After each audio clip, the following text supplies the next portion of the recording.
Ladies and gentlemen, welcome back to the Landy Lodge. We've got an absolutely crazy episode for you today where we are talking about the Crossroads at the Final Fantasy series, the long-beloved, long-standing RPG franchise that is a pillar of gaming history. I truly believe currently sits at quite a wild crossroads. A series that branches out in many different directions, clinging for an identity in order to sustain itself. I want to talk about all that and more today, the good, the bad, the ugly, but before we do, let's get you sickos on the screen. Let's see, do I need to fix anything up? Nope, it populates right away. We've got David, Willsword, Seven Hearts, Hyrule Falcone, and Noct Flugel as the early birds today.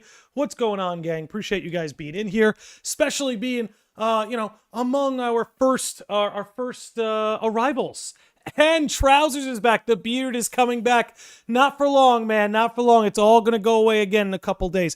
But I will have the beard for the Kingdom Hearts podcast tomorrow. More on that later.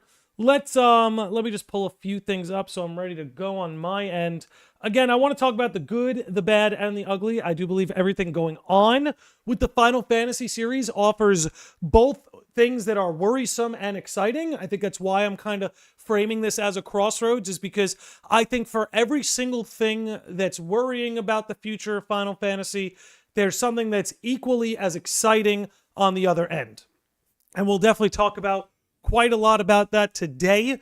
But I think overall, kind of what I want to get at here today about this Crossroads is that, we have a series now that sustains itself with, we have an MMO in FF14. We have a remake trilogy in FF7. We have FF16, which is the newest mainline, inevitably now going to give way to Final Fantasy 17. And then we have things like, the Tactics remake remaster, the Final Fantasy 1 through 6 pixel remaster. So it's a series that's at liberty to do a lot of things, and I think some approaches may be better than others. But without further ado, and without me continuously yapping, let's maybe discuss the first thing I want to talk about today. Let's put this loop on, and this was recently announced, the Final Fantasy Tactics, the Ivalice Chronicles. So now I played the original Final Fantasy Tactics, cards on the table. I played it through an emulator. I didn't play it all the way through, but definitely put a good amount of hours into that game. I'm definitely looking forward to this. I'm definitely looking forward to this game, mostly because Ivalice is sort of the Final Fantasy world that I missed out on growing up. I was always more in line with, Namura and Nojima created Studio One, FF7, FF8, FF10, FF13, Versus 13, Kingdom Hearts. That was always more my Final Fantasy growing up. The world of Ivalice, which is connected through, FF12, FF14, Final Fantasy Tactics. Some would even argue FF9. If anybody wants to put a definitive on that, please feel free to do so. Was always sort of the back burner sort of vision of Final Fantasy that I got around to as I got older, which honestly is for the best. I do feel games like FF12, FF14, and even Tactics say I'm going to enjoy more coming to them in my later years than when I was younger, especially because now I found quite a love for tactical RPGs. But this is exciting because I think this is actually the kind of thing, not just Final Fantasy, but Square Enix can't really mess up at this point. Is they have such a beloved history of titles.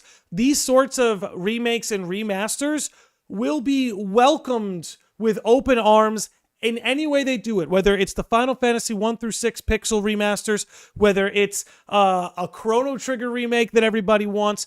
There seems to be a demand for this. Another example of this would be Dragon Quest. Dragon Quest 1 through 3 is getting remade. Dragon Quest 3 already came out and it did numbers.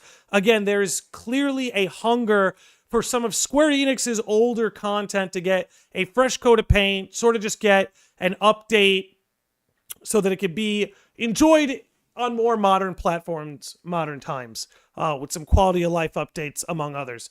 So I think this is the sort of approach I'd like to see them take more. I feel like stuff like this is so much easier to put together, so much lower budget, but turns out similar sales numbers. So this could really be a boon for Square Enix when it comes to Final Fantasy. Now, you've already done this with 1 through 6. You know, they've done this with the PS1 era, with the Switch, during the Switch era and stuff like that, the PS4 era. I would like to see them maybe go into some of their more niche titles and do this. Like you're doing it with the Ivalice Chronicles today. Why not do it with Type 0 tomorrow? You know what I'm saying? Why not do it with the FF13 trilogy? There's an idea for you. That's something else that I think Square Enix could put together for the Final Fantasy series to ignite some more excitement. I'm hoping this reached tactical RPG fans. I'm hoping traditional RPG and Final Fantasy fans will give tactics a shot, because strategy RPGs are a good time, and I'm excited to kind of get knee deep in Final Fantasy Tactics, which again, I have the one on PS1. I've put a good amount of hours into it, but I think, especially seeing the way Fire Emblem has connected with me in my older years, I think I will appreciate a strategy RPG more now than I would have then. We got an HD of Type O on the PS4. I guess what I'm trying to say is take that even a step further. Like I have the remake on PS4, and while I think it's good, like it doesn't really play like a PS4 game. You know what I'm saying? It doesn't really play like a PS4 game. And maybe that's just my opinion. But I think that, as time goes on, even some of those games that they did port to the PS4 could use, again, fresh coat of paint, quality of life, upgrades. That I think a lot of their legacy content, not just for Final Fantasy, but Square Enix in general, I think could make great use of that. But I plan on getting Final Fantasy Tactics. Definitely recommend giving it a shot if you're a strategy RPG fan. But again, that's sort of, whether it's compatible with games like Type 0 or not. Just sort of going back to some of their more niche titles or niche spin-offs and bringing them to modern platforms, I think is... And honestly, if Final Fantasy Tactics can reignite a love for strategy RPGs within the Final Fantasy brand, you now have another branch of games that you can continue to make in the strategy RPG genre. I think that would be a very good idea for them. Next, now I definitely want to talk FF7 and FF17. I think those are the two big topics for today, is the inevitable incoming Final Fantasy 17 and Final Fantasy 7 Part 3. So I definitely want to give a lot of time to talk about that.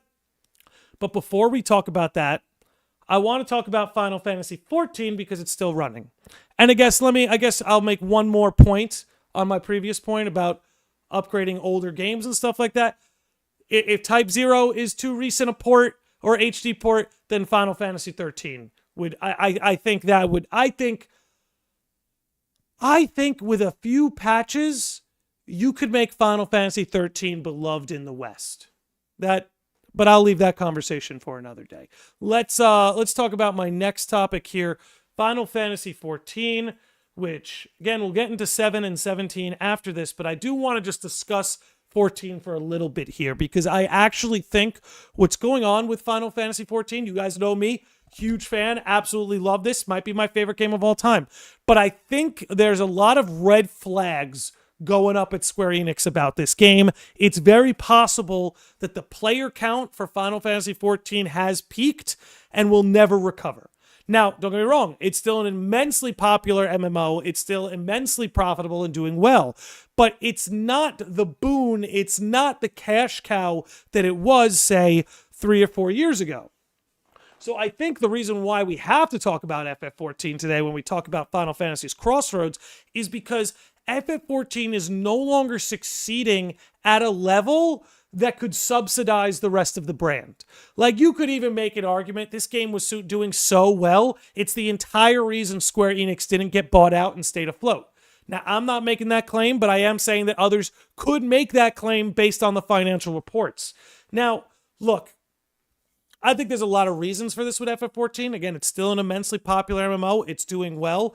But I think if they want Final Fantasy XIV to recover to the sort of player counts and hype that you saw, around Shadowbringers, Endwalker, and leading up to Dawn Trail, I think there's a lot of things they have to do. I think there's a lot of changes that have to be made. I think one of the issues with Final Fantasy XIV is that they've just made the base game and base content I don't want to say too easy, because that's what everybody's saying. That's everybody's criticism, is that, oh, it's too easy, it's too dumbed down. I almost want to not fall into saying they've made it too easy, but that they have made it redundant. And, you know, the argument I see positioned against this is like, oh, well, you got to do the extreme raids and play, like, do the extreme modes and stuff like that. And yes, the boss battles, when played at the higher difficulty, are infinitely better. Make no mistake, they are infinitely better. But to face some of these bosses at their most extreme difficulty requires a lot of effort on getting linked up either with a free company or with other players and people who are trying to tackle the same sort of bosses and goals. For your average just run-of-the-mill FF14 player who doesn't play the game very socially, those sorts of access to that sort of content can be very hard to reach. So I think what they have to do is the base level content that everybody plays, you gotta spice it up a little bit.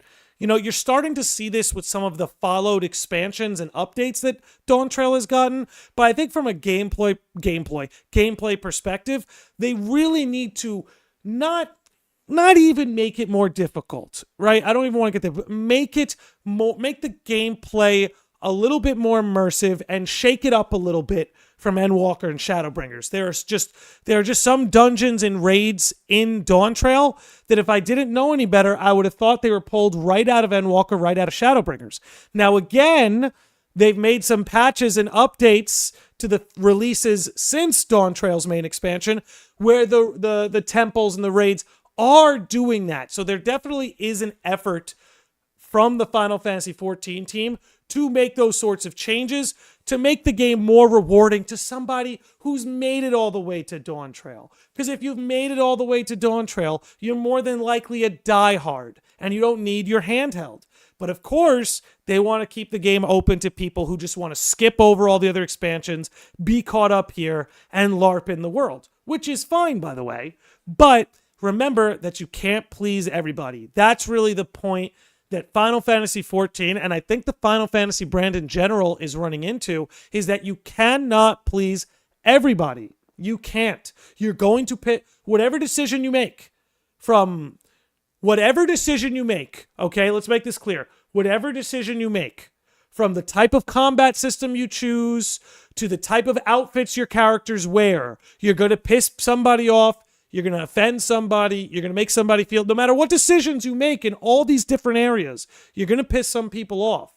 And I think they've sort of tried to toe the line and please everybody and make a game like this accessible to everybody, where I actually think, as far as the Dawn Trail expansion and going from there on out goes, I think they'd be wise to cater to their diehards. Now, let me see. How are we doing on time? Because I definitely want to keep a lot of time for FF7 and 17. And 16, too. Because you can't talk about 17 without talking about 16.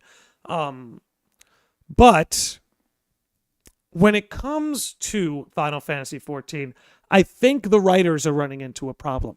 So, for instance, guys, you know how, and we'll flash back to the screen in a little bit, but you know how typically in a story, whether you're reading it in a book, anime, manga, movie, TV show, novel, graphic novel, whatever, by the third act, right? By the third act, you're not really introducing any new characters.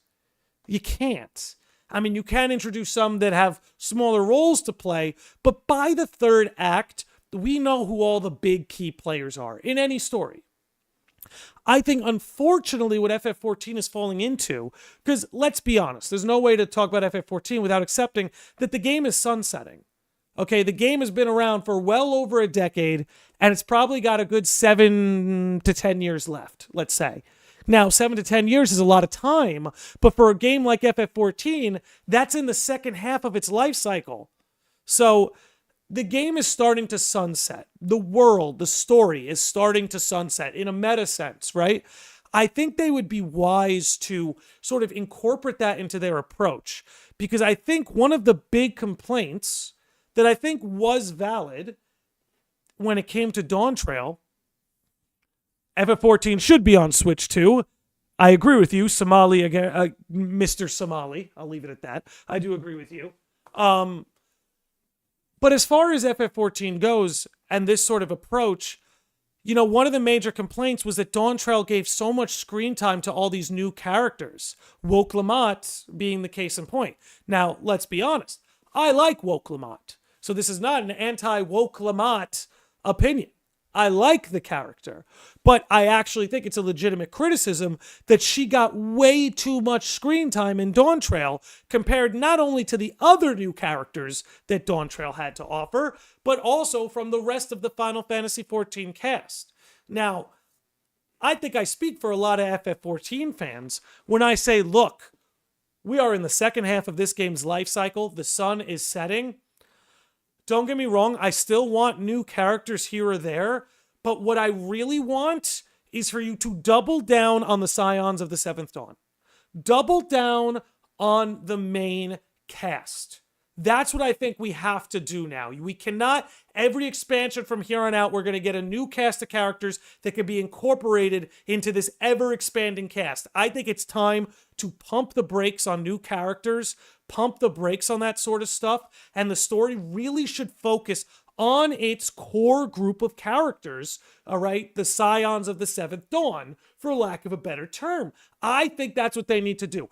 I want to go on missions with Alice and Alphado. I not only want to go on missions with them, I want to be able to do side quests with them, mini games with them. You know, because a lot of the gameplay has gotten repetitive, but what I find myself wanting from the FF14 world, while the story and the cutscenes have given me plenty to love from these main characters, what I want from them more so is give me the ability that when the story isn't moving, I want to interact with these characters. I want to do things with them. In a sense that, like, you know, in between expansions, right? In between expansions and story quests and main story quests, I want to be able to find these characters in the open world and do stuff with them. Okay, if I could do side quests for every Joe Schmo NPC in every single town, in every single continent, okay, then we can make a string of side quests attached to Alice. We can make a string of side quests attached to Grahatia, to Thancred, to Y'shtola. That's what I would like to see. Seven Hearts says, let me romance Y'shtola. In the spirit, in more things in the spirit of that, Seven Hearts, I could go either way about including Persona-esque romances, but giving new ways for the characters and your Warrior of Light to interact with these characters who actually matter to my character. That's what I want to see. Mix it up like that. Let me find them in the open world, add them to my party, and then I could go do missions with them. You know, I could do, what do you call it? Oh, it's on the tip of my tongue, but I'm forgetting. But anyway, there's tons of things in the open world to do.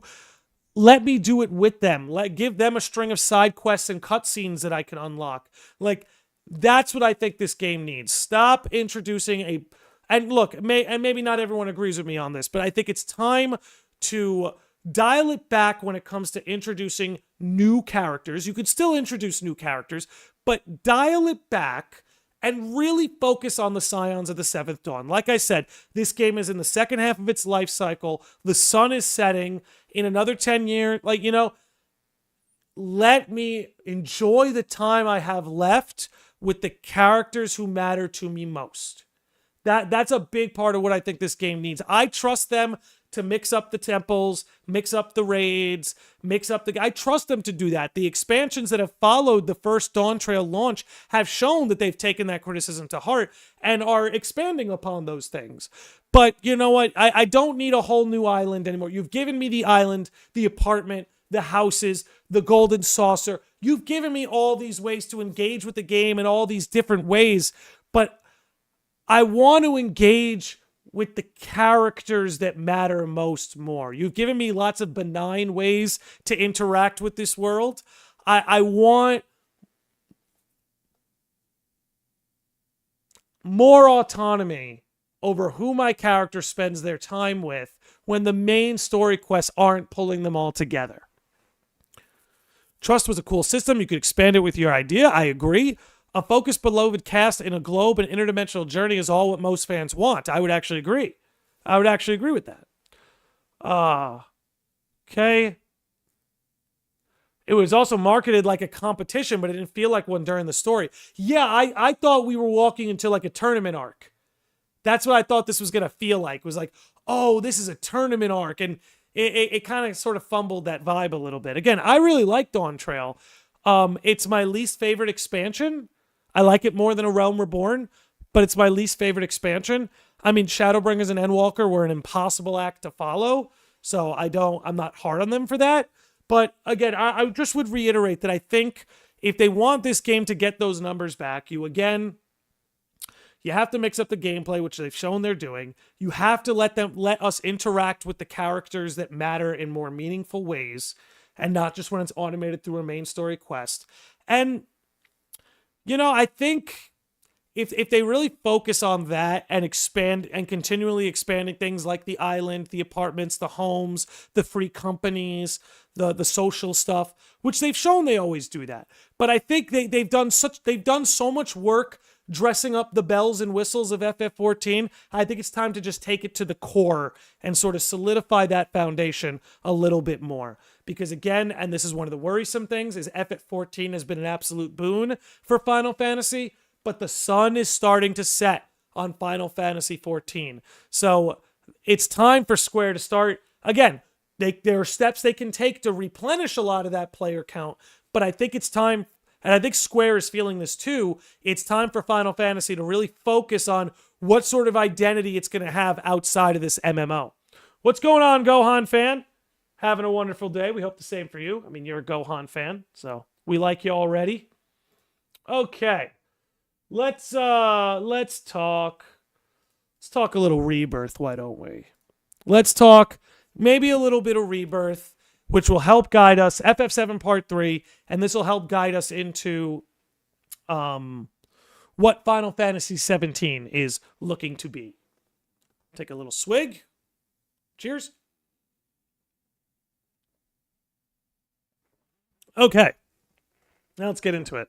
So, this is likely, I would say, probably the best thing that Final Fantasy has going for it.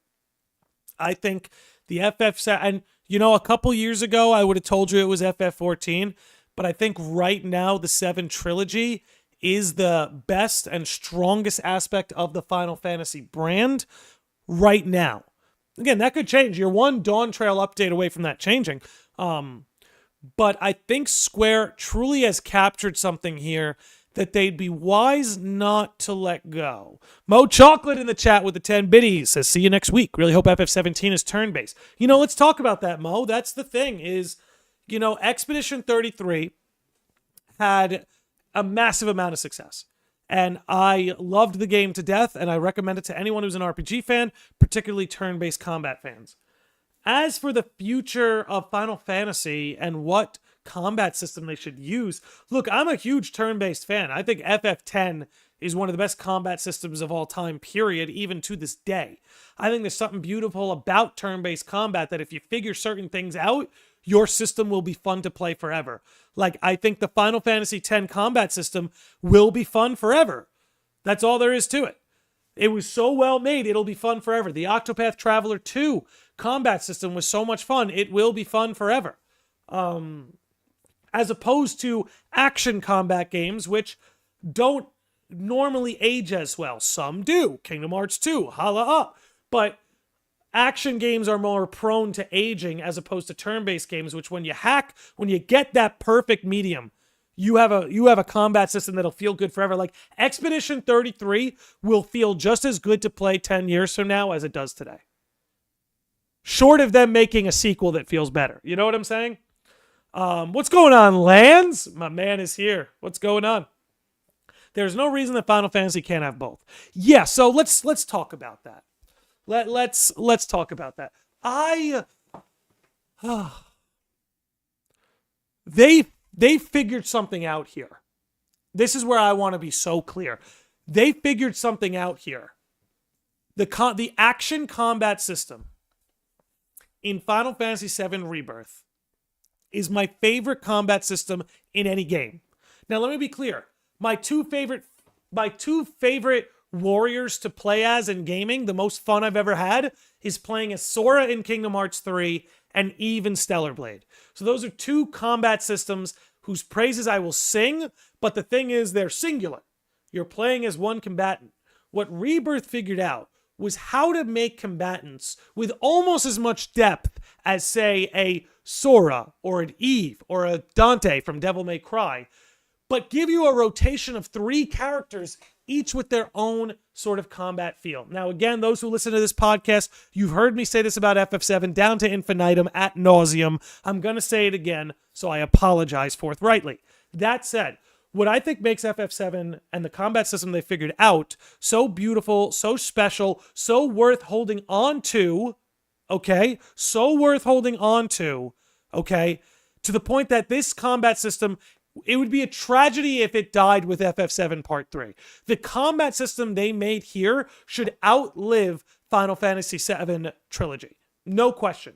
It should. The system here should outlive the trilogy from which it was born. Now,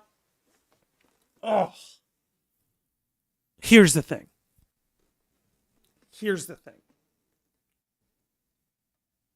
What's going on, Josh? Dex, good to see you guys in here. Josh and Dex. 2 goats, 2 coats, 2 OGs. But yeah, let's get back into that now. So they figured something out here. Now, okay, we're going to come back to it because Somali had a good question. And that is, should they use 16's combat for a new IP? My answer to that is going to be no. I think Final Fantasy XVI's combat is not only incredible, I think it's underrated, was underutilized by the majority of players, and I think it has a rewarding system that allows for you to be creative and invent new combos and have one hell of a time. So let me just say that I loved Final Fantasy XVI. I think it's one of the best Final Fantasies through and through. Maybe top 5, easily top 10. But I think this combat system should remain here. I think as far as action systems go, FF7 just has the better system. I think what they made here in FF16 is beautiful and unique. And for the sake of FF16, I think you can keep this. I think keeping this system sort of married to this game, and if there's ever a FF16 2 or another Ivalice installment, another Ivalice action installment, then maybe you can come back to this system. But I think this is the system you leave behind. Much as I loved this game, I think this is the action system that should be left behind. And you know what? If Creative Studio 3 can make another Ivalice installment, be it FF16 2 or some sort of other approach to the world of Ivalice, then yeah, you could bring it back. But I think that Final Fantasy has 2 approaches. I think they have to go back to turn-based in some way, but I also think they have to cling to this combat system they made in FF7. That's the difficulty, and that's another crossroads that the Final Fantasy brand is in right now that I don't think is an easy answer. I think you unquestionably have to go back to turn-based combat because A, there's a market for it, B, people associate your brand with it and always will, and C, it's just long overdue. We have not had a turn-based Final Fantasy since 13. I think that's long overdue. As a Final Fantasy fan, as much as I love these action games, I have a hunger for a Final Fantasy turn-based game, and I'll tell you why. It's because, guys, action games are a dime a dozen. There's a million action games you can go play, right? And phenomenal ones. Like, just off the dome, you could go play Devil May Cry. You could go play Bayonetta. You could go play Kingdom Hearts. You can go play Stellar Blade. You can go play several different Final Fantasy games. You know, you could go play The World Ends With You. We could keep going. You could go play Nier Automata. You could go play Nier Replicant. There's no God of War. There's no shortage of not only action games out there, of phenomenal action games. It's a genre that is thriving, but is so insanely competitive. turn-based, despite the myth that turn-based combat died and Expedition 33 brought it back to life, despite that myth, turn-based combat, even though it has not been struggling, there have been phenomenal turn-based games made from Persona 5, Persona 3 Reload, Octopath 1 and 2, okay, Baldur's Gate 3. There have been, turn-based hasn't gone anywhere, but turn-based games are more special. Turn-based games, they stand out more because there's less of them, you know? I'd be willing to bet that half the people who bought Expedition 33 are starving for a turn-based Final Fantasy game. So one of the crossroads that Final Fantasy is faced with here is, again, they have this incredible action system that they should cling to and continue to build, and they have this long-awaited return to turn-based combat that I think will do well. I think it would make, no matter what they do, when they inevitably return to turn-based combat, it's going to make headlines. Final Fantasy's long-awaited return to turn-based combat. And if they can invent a system that just shows the world how it's done, that can make waves. That can be awesome. So now the question becomes, what should they do? What should they do? Obviously, FF7 Part 3, I think, comes out in 2 years, 2027 for the 30th anniversary. It will be an action game. And I have to be honest, and maybe people disagree. And I'm torn. Honestly, I'm torn. I'm curious what you guys think. I don't think Final Fantasy 17 should have this system. I'm going to take that back. I'm going to take that back. Final Fantasy 17 should only have this system if it's Namura and Nojima and Katase's team working on it. You know what I'm saying? So if Final Fantasy 17 is the likes of Namura and Nojima, then yes, stick with this system. Because I think this system should stick with that. That's what makes this the question of what should they do with 17 tough, right? Because this system does deserve to survive, but should this be the new Final Fantasy system moving forward? I'm not sure. I wouldn't mind. I'd love it if FF17 was a combat system like this. I'd be super happy about that. But there is a part of me that's wondering, you know something? You know something? No, here's what I'm going to say. Hamaguchi, if they could get Hamaguchi, I like Hamaguchi. I really do like Hamaguchi. He's with that crew. I would agree with him. I think Nomura is a better director. Through and through. I don't think people talk about that enough. Okay, Remake was directed by Namura. Rebirth was directed by Hamaguchi. I think Nomura did a better job. That's my hot take, I guess. I think Rebirth is the better game because it just simply has more going for it. But when I think about like story pacing and the way cutscenes were sort of cinematically framed and the way what was chosen to be revealed to us, like for instance, like I just think Nomura did a better job especially the endings, right? Look at the endings. I think Remake's ending did a better job of stirring up both excitement and anxiety, as opposed to, say, the way Rebirth was sort of cinematically directed to end, that I think just kind of left everyone with too much thinking, not enough feeling. I actually think Nomura captured that perfect, I'm going to make you feel and think. I think he's actually a genius at that. Personally, if you look at Nomura titles and the way they end, they always get you. They always get you right between that I'm going to make you feel and I'm going to make you think. The ending of OG7, the ending of OG8, the ending of Final Fantasy X, the ending of 10-2, the ending of 13, the ending of Kingdom Hearts 1, the ending of Kingdom Hearts 2, the ending of Kingdom Hearts 3. Like, this is what what he's directing towards. This is what Nomura goes for. And I think he absolutely crushes it when he's given the reins on that stuff. Again, I'm someone who loved the Remake ending. Okay, and I was shouting from the rooftops like, guys, things are not going to be that much different. Anyway, another conversation for another day. I really like Hamaguchi. So let me make this clear. I think he says some things in interviews that drive me nuts.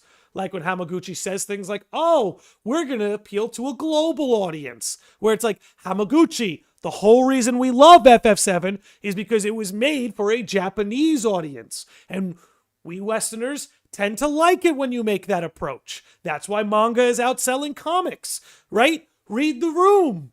We don't want an FF7 that's made for a globe. We want an FF7 that's made for Japan. And that's one of the few things about Hamaguchi that drives me a little nuts. Again, I really like the guy. I look forward to more of his work. I'm glad he's on this team.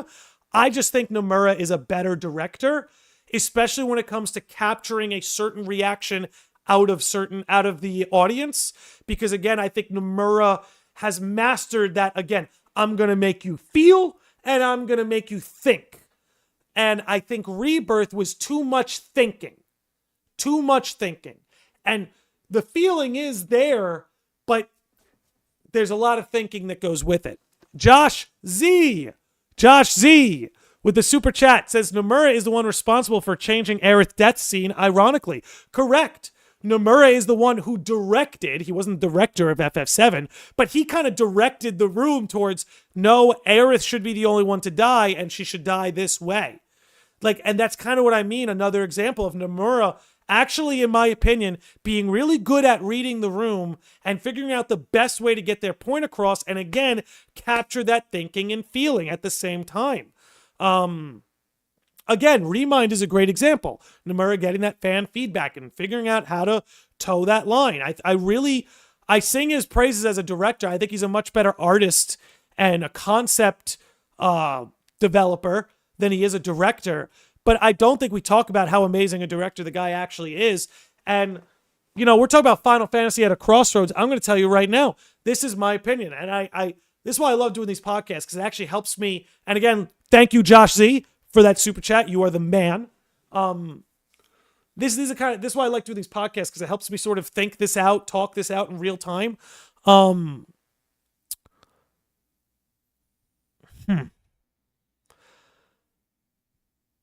Ironically lost my train of thought. It'll come back, but I'm just going to repeat myself. It'll come back. So I like doing these podcasts because it helps me put my thoughts together. This is what I think Square Enix should do about this Crossroads. I think Final Fantasy 17 should use Rebirth's system, the FF7 system. But Final Fantasy 17 should be made by Creative Studio One. Nojima, Kitase, Namura, Hamaguchi. But I think Namura has to get the reins. Listen, I'm going to say what I'm going to say. Final Fantasy was at its peak when Tetsuya Nomura was designing the characters and a lot of the concepts. And I think that it is goddamn insulting that Tetsuya Nomura has never been given full reins to a mainline Final Fantasy before. He was given full reins to Versus 13. That was hijacked from him. This is a guy who, again, He'd been on the team from Final Fantasy V, Final Fantasy VI, but FF7 was his first moment to really thrive. I even think as back early as FF4, designing monsters. But FF7 was his first term to really thrive, and his designs not only brought success to the company, but finally broke through over to the West, which was a big deal for FF7 because the West was not taking to Dragon Quest. But something about Nomura's designs reached us here in the West and led to big success with 7, big success with 8. 9, while not Creative Studio 1, had a great run. 10, Final Fantasy 6 through 10, my golden age, was at its best when Nomura was seriously at those reins. And I think if you want Final Fantasy to hit mainstream success again and do those big numbers, well, then you gotta give the reins back to the guys who did that in the first place. Now, again, let me before I go on a Nomura rant and go back towards that, let me just say this, is that's what I think should be done. Again, FF17, give it to Creative Studio One, Let Namura design a whole new cast of Final Fantasy characters. He's not done that since FF13. Way long overdue, by the way. Way long overdue. It's time to give Namura a new cast of characters to create Final Fantasy 17, use Rebirth, and the FF7 combat system. Then here's what you do. You ready for this? I got you guys. You know what you do about turn-based? I'll tell you what you do about turn-based. Before I tell you what I'll do about turn-based, I'm going to read some chats. Josh C says, I think Hamaguchi is the better director. Totally respect that. I think there's certainly things he does better than Namura. I think it's a matter of preference, but I respect that. Kevin Ribeiro says, I think that's criminal, especially when you read the book of FF14 and see how the story was going to go. I felt so robbed from what we could have gotten. Namura had no involvement in 9. Yeah, no, I'm not. I didn't say he did. That's the difficult thing because you're right. But in my opinion, after 7 Remake Trilogy is done, I'd rather him just focus on Kingdom Hearts. That's his baby. Yeah, but that's here's the problem is like, and this is why he's always going to be on multiple projects is because Square does not have full control over Kingdom Hearts. Nor do so I can't see them just leaving Namura to only do that. I know Namura is going to be heavily focused on Kingdom Hearts, but he's always been focused on 2 at once. And in fact, he's at his best when he's doing 2 at once. Namura didn't work on 9, he was working on 10.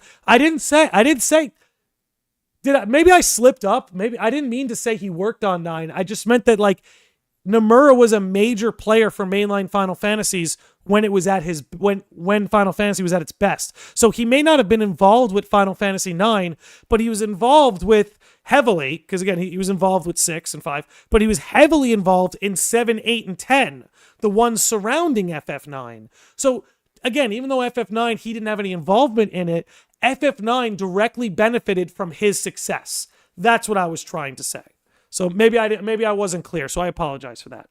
I feel like Versus was his baby. It was, and that's kind of my point. And look at the amount of waves Versus 13 made. And that's why FF15 sold as much as it did on the goodwill of Versus 13. This is what I'm talking about, where I'm like, you're wondering why Final Fantasy is not selling? Is because you're not letting Namura cook. That's why you're not selling like you used to. All the big sales have to do with him.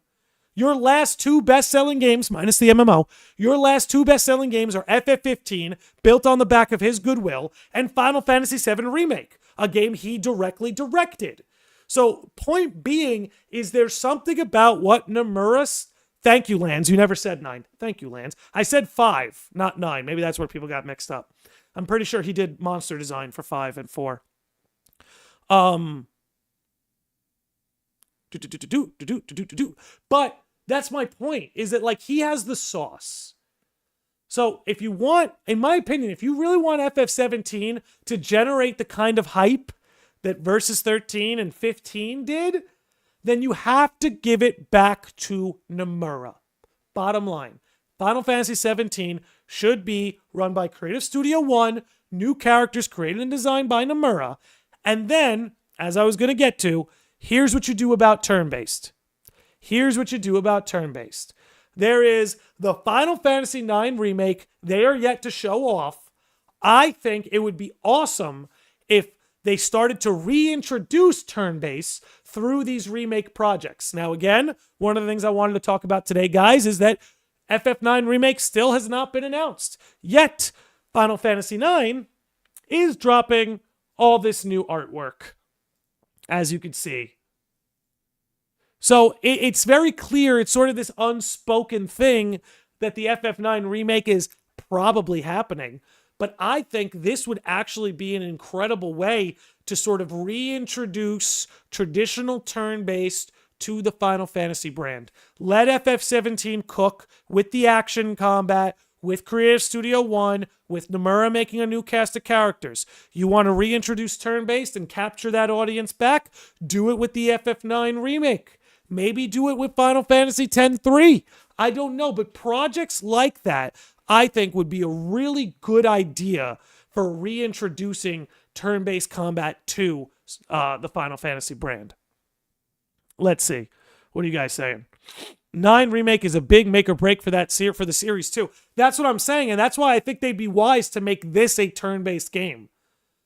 I think they'd be very wise to make this a turn-based game. Show us that you can do it still. Because again, FF9 was a turn-based game. So FF9 fans like myself, I want the... Actually, when I think about it, I would be immensely disappointed if FF9 Remake was an action game.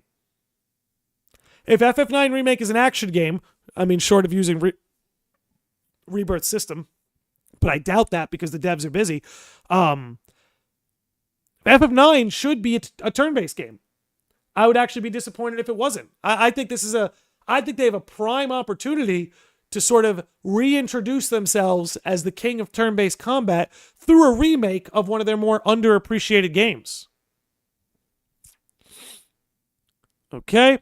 Will FF9 Remake get a Dragon Quest XI budget? I don't think so. FF10-3 should be turn-based, but AAA. Yeah, see, that's my other point, too, is like there's other projects, right, that can call to bring turn-based back. I mean, FF13 with quality of life updates can be a way to show that you still got the turn-based juice. FF9 Remake could be a great way to show you still got the turn-based juice. FF10-3 could be a great way to... I mean, look, guys, I love both FF10 and 10-2's combat systems. I think FF10 is the better combat system, but FF10-2, if it was released today, people would think it was the most innovative RPG system ever. You don't drop new art and not redo... Like, yeah, it's exactly, Josh. It's happening. If ATB generated twice as fast in Rebirth, it would basically be pseudo turn-based at that point. It is seen as like a hybrid system. Jesus. Slow down, dude. But let's be honest, it feels like an action system. Don't get me started on 10-3. Don't get me started on 10-3. Games like Shin Megami Tensei, Octopath, and other great games that came out lately proves there's still love for turn-based. Yeah, love for turn-based never went anywhere. The only place turn-based left was Final Fantasy. Persona didn't give up on turn-based. Dragon Quest didn't give up on turn-based. Shin Megami Tensei didn't give up on turn-based. Okay? The only ones who abandoned turn-based in the gaming industry was Final Fantasy and maybe another series too, but you guys get my point. I hope 9 Remake will be on Switch too. It probably will. I'm almost certain it will be turn-based, but it will be crazy if it wasn't. I could not agree more. Suko Bars is here. What is up, dude?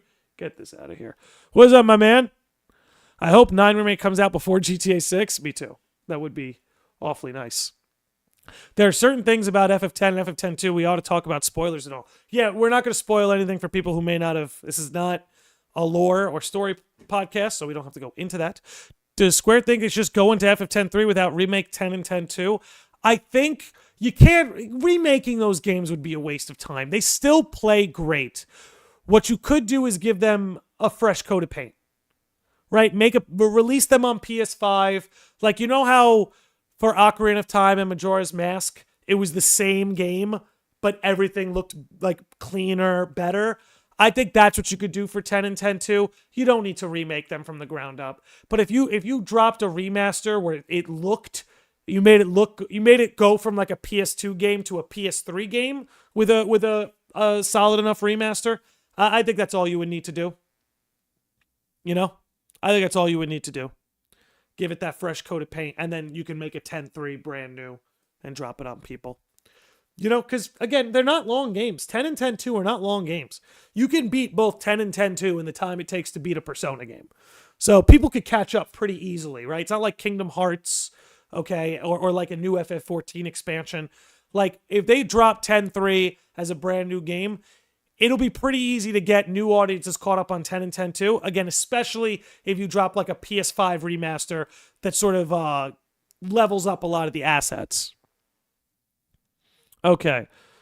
So like what Square did for Crisis Core Reunion? Exactly what Square did for Crisis Core Reunion. Beautifully said. So if they did for 10 and 10-2 what they did for Crisis Core Reunion, mwah. Okay? Beautiful. Bonita.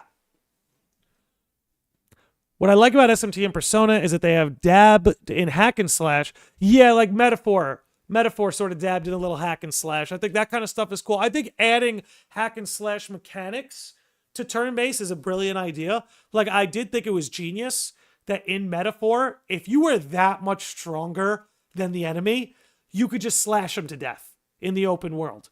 I think that's cool. Because you know what? Yeah, if I'm going to kill the guy on one turn in a turn-based combat, don't waste my time by shifting me to combat. They do the transition and then the menu boots up and you do it in the animation. They're dead in one move. You don't have to waste the player's time with that. If the numbers dictate that this match would be won that handedly, then yeah, let him slash him to death in the open world. So well done by Atlas. Okay. Let's see. Did I touch on everything I wanted to touch on? Just want to make sure. I'm checking my notes. Yes, I did. Is it fair to blame Advent Children for the shift to action Final Fantasy? I'm going to do a little research before I answer that. That's a good question. Let me do a little research before I answer that. Okay, Final Fantasy Advent Children. Let's check this out. Thank you for that $5 super chat, Josh. You are the man. Thank you, brother. Okay, so that's 2005. Okay, Final Fantasy 13. Okay, it's 2010. Okay, here's what I'll say. I got you on this one. Here, let's get Rebirth back on the screen. I would not blame Advent Children. I think Advent Children is definitely part of the reason, but Advent Children dropped in 2005. FF13 is a turn-based game that dropped in 2010. So I feel like if Advent Children were the reason for the move to action, then FF13 would have been an action game. But both 13 and 13-2 are turn-based. But Lightning Returns becomes action. If anything, actually, no.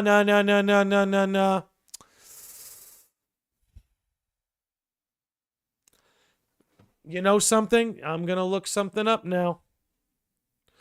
Let's see. I would say FF12 versus 13 was the main cause for the shift to be action. You know, I would say that about FF12, but the FF12 team didn't... I mean, they made FF14, which is it's an action MMO. So you are right that 12 probably has more to do with that. I'll give you that. I won't speak for everyone, but yeah, for me, Advent Children did kind of make me want to see them fight in real time. I think Advent Children is the reason FF7 went action. Because it's Namura who likes action. You got to remember that. Nomura's the guy who likes action. You know? That's why Kingdom Hearts ended up the way that it did. That's why Versus 13-15 was supposed to be like an action system. Like, that's a very Nomura-esque approach, which is, again, why I'm saying, I'm like, all right, look, if FF17 is going to be an action game, then I'm sorry, you got to put Namura on the project. He's the action guy. Oh, my man, Nick, dropping the $20 super chat, says, I love TB turn-based / command combat. But I think Final Fantasy going back to that could be a mistake. It would once again be a shift in gameplay, and I think that's the root of the issues. Just build on 7 Remake's combat, iterate and innovate from there. And Nick, I agree with you 100%. I don't know how much of the podcast you've heard, but I agree with that, but only if this action system follows Nomura and his team.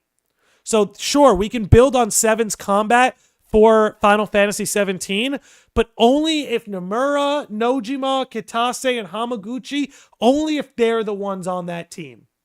That's where I come from that. Why is Square taking so long to remaster 13? Because honestly, dude, I think the longer Square waits to remaster 13, the more money they're going to make on it. Nox Flugel says they've always wanted to make action games. They just didn't have the resources or the tech to do so.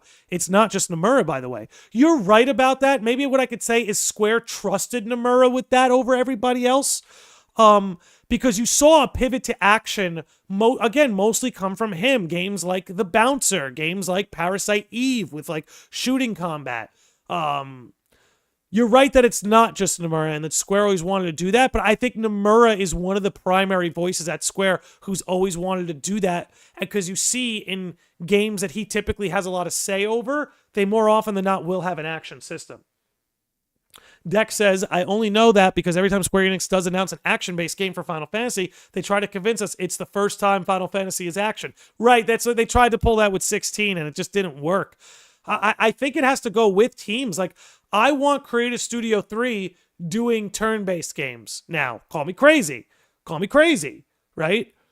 I think give them that opportunity. And let this team make FF17 with this combat system. New set of Namura characters, Namura duds. Come on, man. We would love that. I just joined because 13 sucks balls. Not a controversial opinion. I will say that.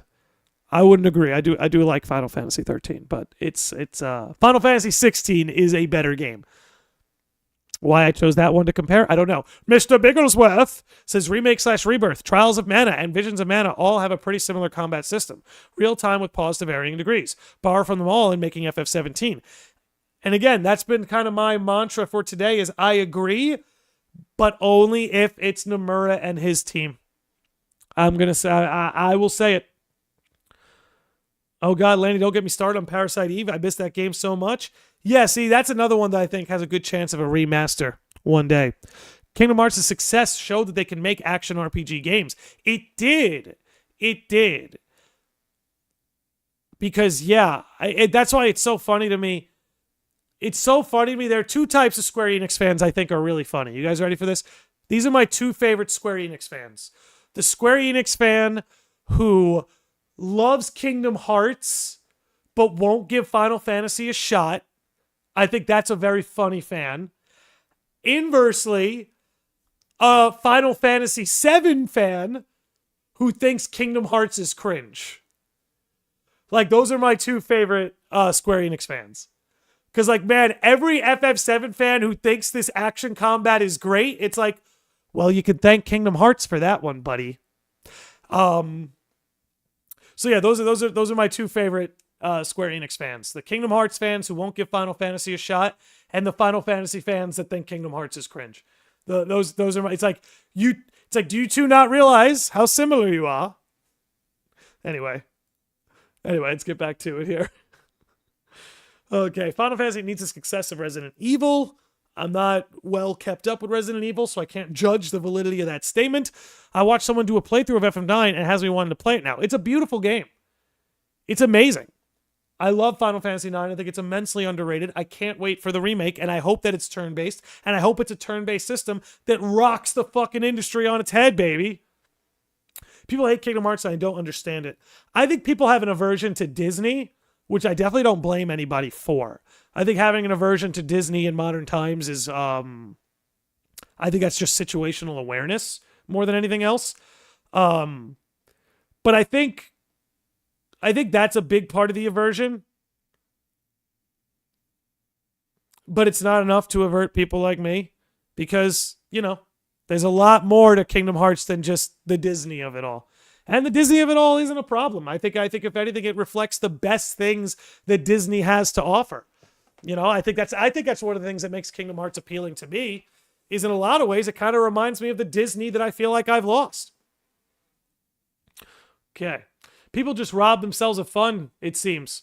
Cool, I feel like most gamer opinions are kind of dumb. Just play games. Yeah, I mean, that's what I'm saying. It's like, dude, if you love FF7's combat, you'd love Kingdom Hearts 2 and Kingdom Hearts 3.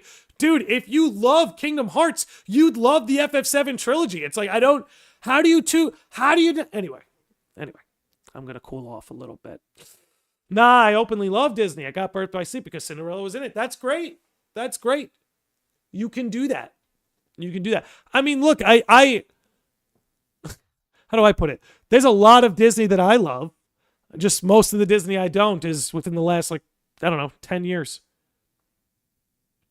Kingdom Hearts Disney versus modern Disney is like day and night, which is weird to say. Yeah, I'm with you there.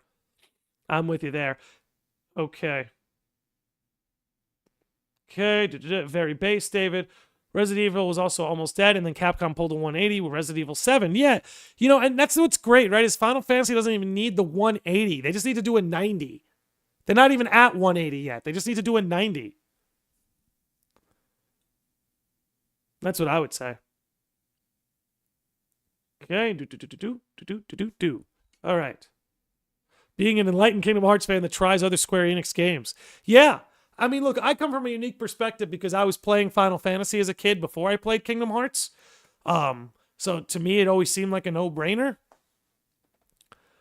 Don't hate Kingdom Hearts. Nothing to do with Disney now or then. Don't bring that into this. Leave Disney alone, too. Liam, you will not get me to leave the multi-billion-dollar corporation alone. I'm sorry about that. Inside Out 1 and 2 are great. I only saw Inside Out 1, and I thought it was phenomenal. I mean, dude, like, some of my favorite movies are Disney movies. That's the thing. Okay? But whether I love a company or not, if I don't like what they're putting out, I'm going to say I don't like it. You know? One day I might say modern Square Enix just isn't scratching the itch the way old Square Enix used to. Hell, I mean, I kind of already feel that now. Okay, but I think it does come down to just the Disney image, while Final Fantasy has that mature appearance for a majority of their games. I mean, that's exactly it. That's exactly it. Not you, I'm just saying, but fair enough. Oh, okay. I was going to say, I feel like I'm pretty fair in my criticisms of Disney. I'm not a hater for hater's sake. You know what I'm saying? One of my favorite games in the last year is Marvel Rivals, for Christ's sake. You know what I'm saying? Disney annoys and bores me nowadays. Me too. I mean, that the bean mouth art style has to go.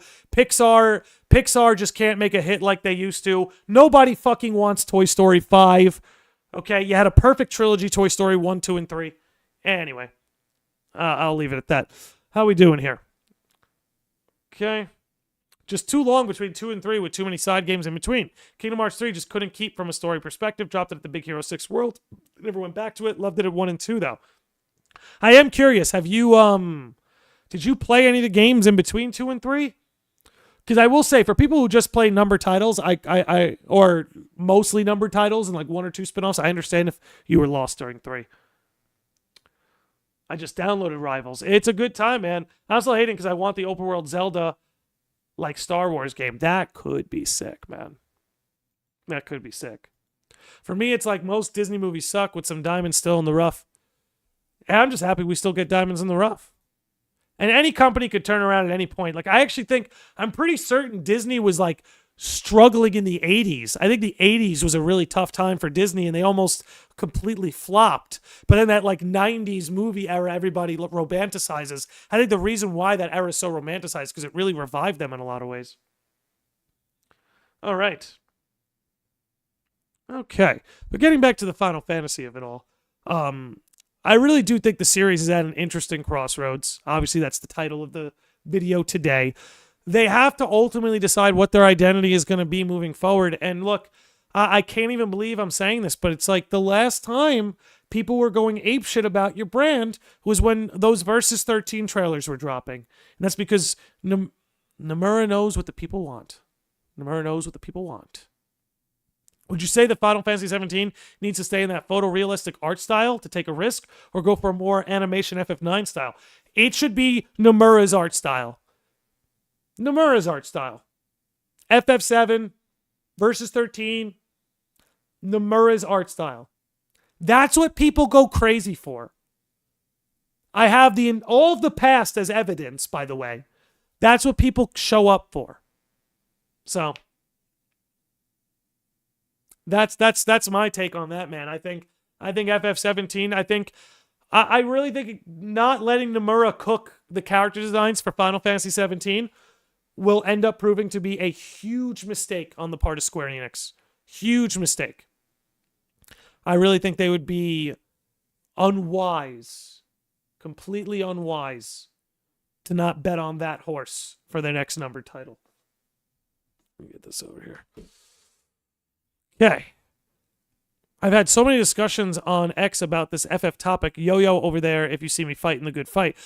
Nick is Yo-Yo the dude. See? You've told me that before, but I need help committing that to memory. Got it memorized? But I got to know, Yo-Yo, I appreciate a lot of your Final Fantasy takes over on X. I just want to say that. I greatly appreciate a lot of your takes over on X, fighting the good fight. Knockful says, the thing is, 13 and 18-year-olds aren't into Final Fantasy games these days. That's the difference. I don't know how they can get that group. I'll tell you exactly how they get that group. Knocked, I will tell you exactly how they get that group. There's nothing new under the sun, right? Here's how you get that group. You know what that group loves? They love manga and anime. You know whose art style has a very strong manga and anime aesthetic? Namura. You want to tap into that audience? Let him cook. Let him cook. He's not cooked on a main line since 13. That was 15 years ago. Let him cook. You want to tap into that? That's what you do. That right there is what you do. It would be a layup. Layup. And like, I don't know about you guys. Like, I'm craving new Namura characters.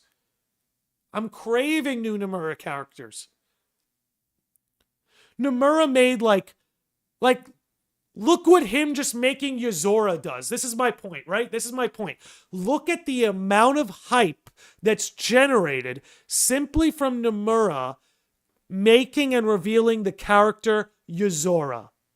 That alone has had people's heads exploding, including my own. So imagine the kind of hype that could be generated if you let Namura craft a whole new cast of characters. That's just where I'm at, man. That's just where I'm at. I think when I look at Final Fantasy's biggest successes over the years, minus the MMOs, right? Particularly 14, a lot of it comes from the goodwill of Namura and his artistic aesthetic. Yozora barely had any lines and he's already popular. It's Nox, that's what I'm saying. You can make a character popular from a handful of lines and scenes, man. And that's why I really do hope that before Namura hangs it up, he makes one indie game. I hope he makes one indie game before it's all done. He has his own game. We just can't play it for real. Yeah, they took it from him. Namura looked at Zack from Zack and... I can't. Namura looked at Zack from Zack and Cody and said he gave him a sword and a gun. We all went crazy. Namura's designs are always so cool. All right, look. Case in point. Close your eyes. Think Final Fantasy. I want you to think up like 5 Final Fantasy characters standing next to each other. When you think Final Fantasy, I guarantee you 3 of 5 of them were designed by Namura. The only like ones at that level of iconic not designed by Namura are Terra from Final Fantasy VI.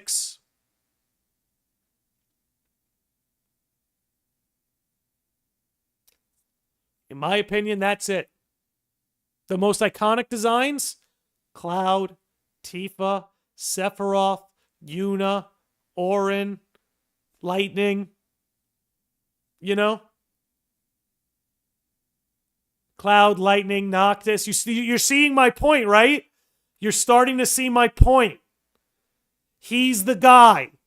He's the guy, man. VV2. Right. But that's not his guy. You get that group by also having an identity which helps streamline development. I was a kid in the 90s. I had a Final Fantasy to look forward to every fucking year, just about. These kids are lucky to get 2 between middle school and high school. You're right, dude. FF7, FF8, FF9, FF10. This is why I call it the golden era. That was all a 5-year stretch. 4 games, 5 years. Dude.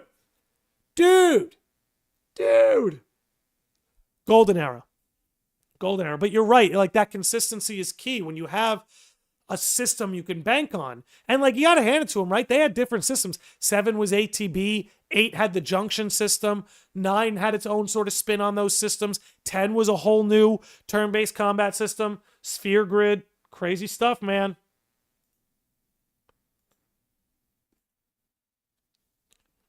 Uh-oh. Who's this?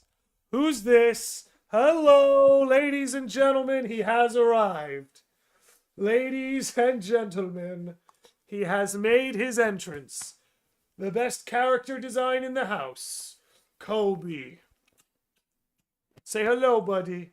Say hello to the people. Hello. How you doing? How we doing, pal? You came to hang out? Yes, I know. You woke up from your nap? You feeling good? You feeling good, puppy? You feeling good, big boy? And yo, Nick, thank you so much for that $20 super chat. I can't get to my mouse. Oh my goodness. I didn't even say thank you. I'm responding to your message. I've been saying thank you. Thank you for that $20 fucking super chat. That shit goes a long, long, long way. Right, buddy? Right? That's like a new bone for you. So thank you, man. I really, really appreciate that. You don't have to do that, yo. I just appreciate you being in here, giving a good name to the rest of us Nicks out there. All I ask is you guys, again, channel membership, super chats, like I always say, guys, that's just a bonus. That's just a bonus. All I ask is you're here, you hang out, talk a little Final Fantasy with me, and hang out with my puppy, who does like to interrupt the show. Right? Right? You like interrupting the show? He just reminds me so much of my dog. You know what's crazy is I get that a lot. I do get that a lot. People have a way of seeing like their old pup in him. All right, buddy. Can I finish up? Can I finish up and then we'll go play? Look at him. Look at him. He's like, no, you're with me. All right. The first 10 titles came out 14 years plus ports plus a spin-off with Tactics. Just wild, the machine that was Final Fantasy then. Yeah, it's, you know, game development. I don't get me wrong. I love how amazing games look now, but I think what we gave up in exchange for games looking more beautiful, like in exchange for visual aesthetics, we gave up having new games all the time. Buddy, you are, dude, what are you doing? But there we go. In exchange for visual aesthetics, we basically sacrificed like quick turnaround times for game development. And I that's not a trade I would do over again. I will have you know. My dog is a big ass baby who loves to invade your space. No respect. That's him, babe. You showed it. He took over the show for a good few minutes there. What's this? I'll call them back. Okay, look at Naughty Dog. They haven't released a game since 2020. That's kind of it, man. It didn't used to be like that. I don't know how many youngins we have listening to this show, but it wasn't always like this, guys. You used to get a Final Fantasy every year and a half. It was funny to me that Noctis looked like Sasuke. Namura is a Naruto fan, confirmed. It seems pretty clear to me he is. I think so. I think Kishimoto is a Namura fan, personally, based on what I know. FF9 on Monday? What's Monday? Is Monday a thing? I would love some FF9. I would love some FF9. That's why 7R is impressive. It's very, very impressive. And their development times are pretty good. I mean, the fact it might only be a 3-year gap from Rebirth. I mean, yeah, I think Remake was a 4-year gap. And Rebirth to the third title. Yeah, they might make 3 games in 7 years, which would be actually quite ironic. Quite ironic. A little bit of gematria at work there. This was also part of Sakaguchi's strategy to compete with Dragon Quest. He knew Final Fantasy wasn't going to win head-to-head in Japan regarding single releases. Having a framework was always Final Fantasy under the gooch. Yeah, I mean, look, dude, the longer Sakaguchi's away from Square Enix, the worse it gets. He's another example, man, where I say, I'm like, yo, when a series loses its creator, it starts to deteriorate. That doesn't mean it immediately becomes bad. I'm not saying that. But when a series loses its creator, it just starts going a different way. You know? July 7 is 9's anniversary date. Oh, man.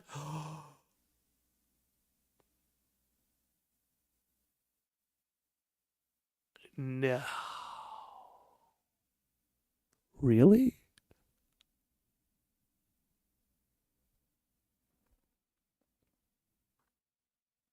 That's kind of nuts.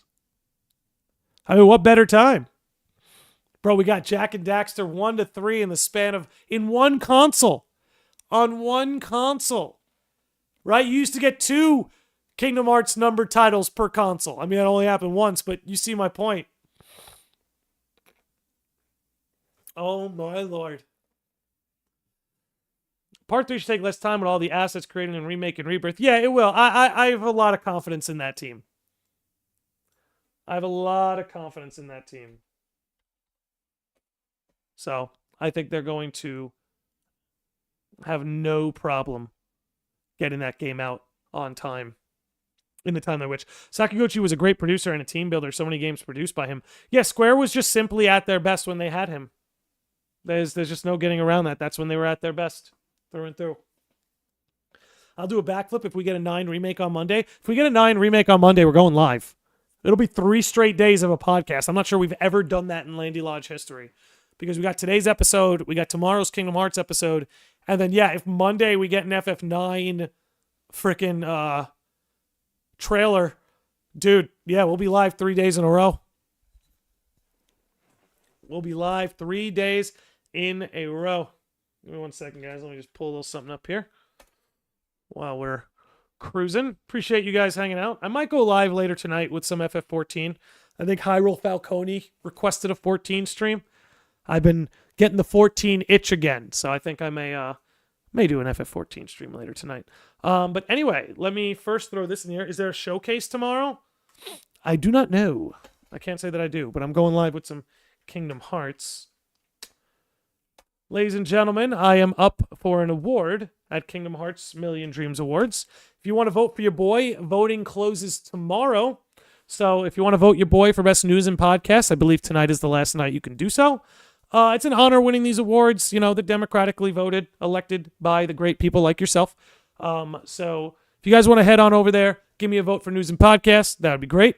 Any Ever Crisis streams coming soon? Absolutely knocked. Absolutely. Absolutely. I might be able to fit one in before Reconnect, but it might be a little while before we do another Ever Crisis stream. I know there's some First Soldier updates that we have to get to, and I'm excited to. But we'll do that soon. We'll do that soon. Okay, with that said, ladies and gentlemen, sickos and normies, it has been an absolute dream. I had a great time today talking these games with you guys. Love talking Final Fantasy. Want to do it more now that we're all settled in here. Tomorrow we've got a Kingdom Hearts podcast. You don't want to miss that. And we'll see what happens Monday with FF9. But if not, you can expect to see us around. We'll be live again on Wednesday too. But a lot of stuff going on.